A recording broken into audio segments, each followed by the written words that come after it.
एक लहसुन ले लें, इसको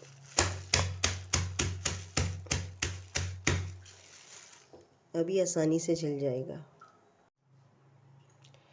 2 हरी मिर्चें, ये लहसुन और ये धनिया, इन सबको इसको काट लें और इनको नमक डाल के ना ब्लेंड करना है।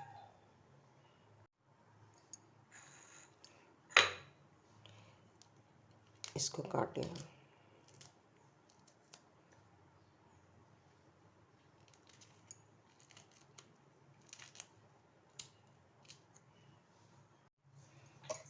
ये एक छोटी प्याज, इसके ना बघार की तरह काट लें इसको।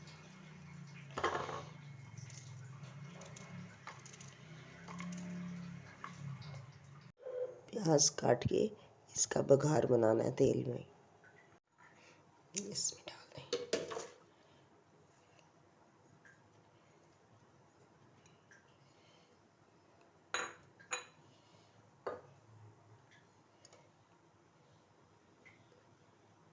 थोड़ा सा तेल, थोड़ा सा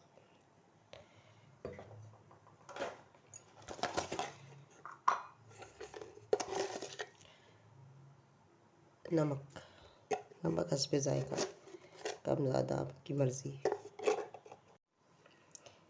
ये वाला सरसों का तेल, इसको जलाना नहीं पड़ता और बस गरम करना और डालना, और ये बिल्कुल प्योर होता है। हमारे पाकिस्तान में पूरी हर शहर में मिल जाता है ऑनलाइन, तो मैं ये वाला यूज़ करती हूँ।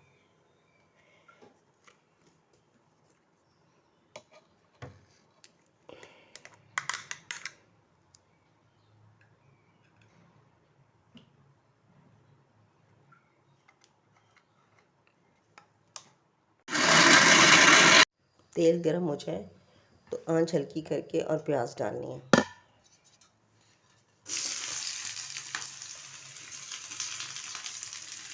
और इसको रंग बदलने तक फ्राई करना, ज़्यादा नहीं करना, बस रंग बदले इसका सिर्फ।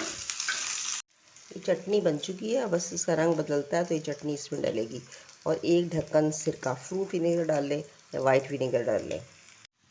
इसको बस थोड़ी देर पकाना है। अब ये जो बचा हुआ था ना लगा हुआ इस ब्लेंडर में, तो वो भी इसमें डाल दिया है।